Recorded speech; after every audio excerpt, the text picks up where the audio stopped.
Hi, everybody. It's Mark Rushton of MarkRushtonGallery.com. It is Tuesday, June 6, 2023, and part two, ink painting on top of acrylic paint. I know originally this was I was ink painting with my least favorite colors, but then sometimes things change, you know. And so what I did was I've got this spun bonded olefin here, which is you get these nice effects here if you do things the right way. And then piled up a bunch of acrylic ink on top down here. Got a little bit too thick, so I decided to just completely mix it up and put a bunch of acrylic paint down here, kind of texturize that. And from there, I'm going to try to paint over on top of the acrylic paint, and let's see what happens here. And so I'm going to start off with acrylic ink here. This is the Azo Yellow Deep. And so this is a very interesting color. So hold on here. There we go. Stupid camera. You put it on and it looks orange and then it turns yellow. This is the weirdest color. You spread it around and it turns yellow. This is the oddest thing. I like that color just because of that. I remember when I bought it, I was like super disappointed. I thought, this is orange. No, it's not orange. It's yellow. Why does it say Azo Yellow Deep? Because it's yellow. It goes on orange, and then it spreads yellow. And, well, what am I going to go from here? We're going to throw on a little sepia. Let's throw a little sepia on there. Those farm fields are still a little new. Man, oh man. Look at that. I got this to show up this way again. Yeah, I done this a couple weeks ago with a painting, and it just grooved out. There's a big texture groove out there.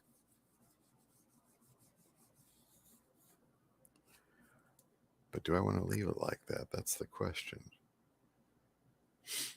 Let's just keep mixing it up here and see what happens. I got my flame orange. We'll throw a little flame orange on there. Oh, yes, it starts to act like a solvent if you add too much. All right, let's play around with this a little bit more here.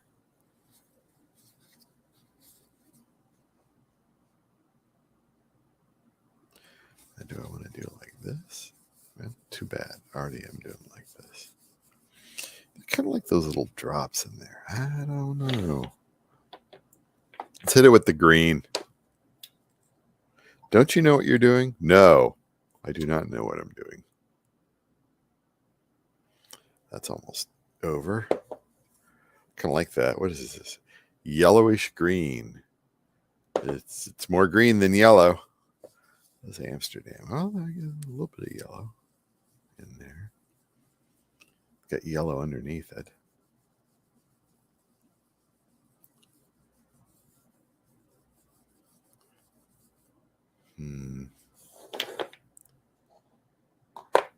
Rough time with this here. Burnt umber. Burnt umber. Yeah. Hey, welcome back. I have to watch part 2. Thank you. I had to make part 2. I was like, where am I going to go with this? Because I love that texture that the acrylic paint provides here. It's sort of a vast contrast compared to the texture that I get just off the fibers, I guess the spun bonded fibers. But then down here, I put it on so thick, I just had to put acrylic paint on and then see what happens. And I think I'm going to kind of rough it up there a little bit. I mean, that's almost like a a wood texture, kind of. Right? Maybe not. I don't know. Why does it come out so well? Well, it's that ink, you know? It's that ink. I mean, I just love up here. Down here, I'm struggling with it. I'm struggling with it. It's neat, but I'm looking for something a little more down here. That's what I'm looking for. And it's a little samey. So I'm thinking, now this is that really chunky. This is that chunky yellow, which I'm going to just toss because it's over. I got to get some more yellow. All right, let's throw in a little bit more yellow here. There we go. Lot. And again, it'll act like it.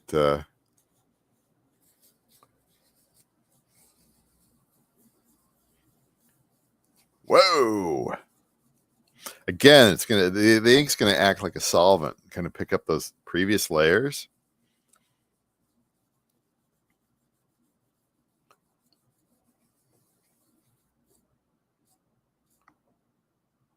That's kind of crazy. That's kind of crazy. I might have to. Where did you learn this type of art pastime? Well, okay, so I'll explain. So Tyvek, let me get some Tyvek out here that's not been painted on. I mean, you can buy, hold on here, pull back a little bit. So you can buy sheets of this in different sizes. I think out on eBay, and they're pretty reasonable. But when I first encountered Tyvek, which is spun bonded olefin, I was a poor art student. It was more than 30 years ago in Kansas City. I was in the back of a Blick art materials store, and they had like a partial roll. It was huge. It was like 3 feet by, I don't know how many feet, but it was a 3-foot roll. And I don't know, they had like, $2 on it or something. I'm broke. So I was like, oh, this might be kind of fun to paint on. And so I took it home and I was painting acrylic paint on it, not acrylic ink, but acrylic paint. And I just love how the paint worked with the fibers, and so that's how you get something like up here.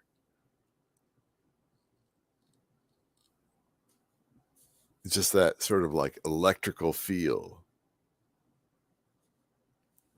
But then when you go and you muddy it, when you go and muddy like the field, the section there, like I did last night, then I just went and put a bunch of acrylic paint on there, and then it becomes its own texture surface, And then I always like to go back over it with the ink, with the different inks. And again, try to use the ink sort of as a solvent, and sort of it pulls things out, leaves things in. It's pretty cool.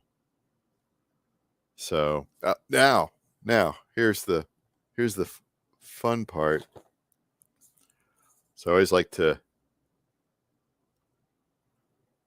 complete it here. So it should be dry enough.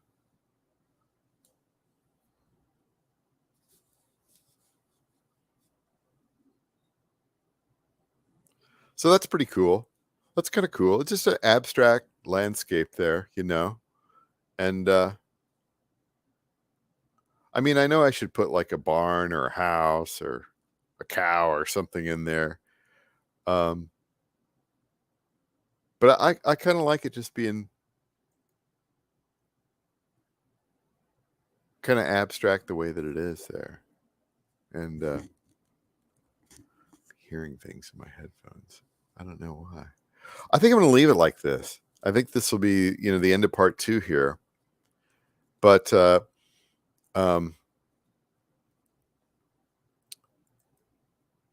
that's amazing. Well, it's neat. I don't see other stuff out there like that. Now, There is real quick. I must show everybody this. And so there's an artist that I have just recently started following on Instagram, and she's from Scotland. I must show her work. She does what's called collagraphs, and I'm not familiar with that stuff at all. I think it's kind of printing based. Collagraph. And her stuff is awesome. Really, really good here. But she's really got away with color. So let me bring up one of them here on Instagram, and then you can kind of get a feel for them. If I can find real quick. Oh, it's just all junky reels. Hold on. Bear with me here. Put that one in thank you. Listen, that's the thing. That's another thing I was going to talk about, was that I need to go and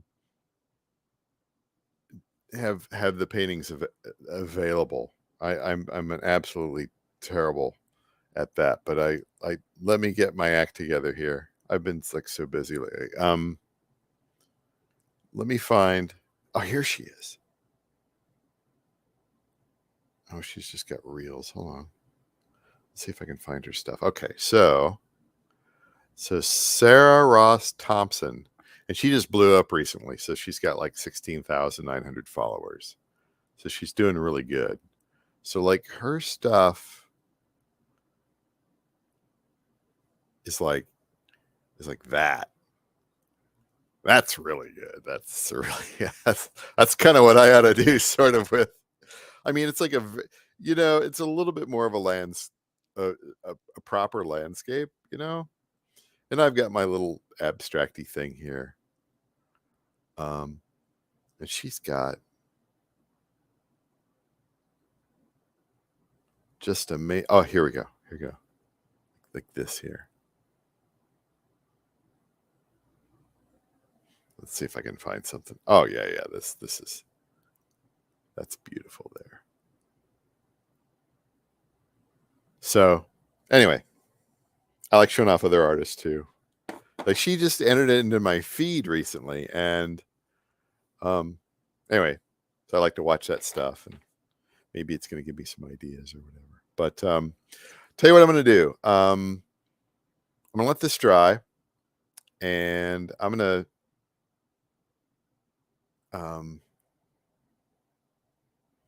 I'll have to get it scanned and out onto the gallery. It probably won't be till tomorrow. So give me a little time. I got a lot going on, just with work and personal stuff and everything like that. But I just want to get on and do like a part 2, and I'm happy that you like it. And I will scan it up and bag it and throw a clean one of these pre-cut mats on there and get them out the door. But I'll talk about that tomorrow night, as far as like that sort of stuff. So that's it for this evening. Thanks everybody for hanging out. My gallery is markrushtongallery.com, and I'll try to get back and doing some more painting tomorrow night. Thank you.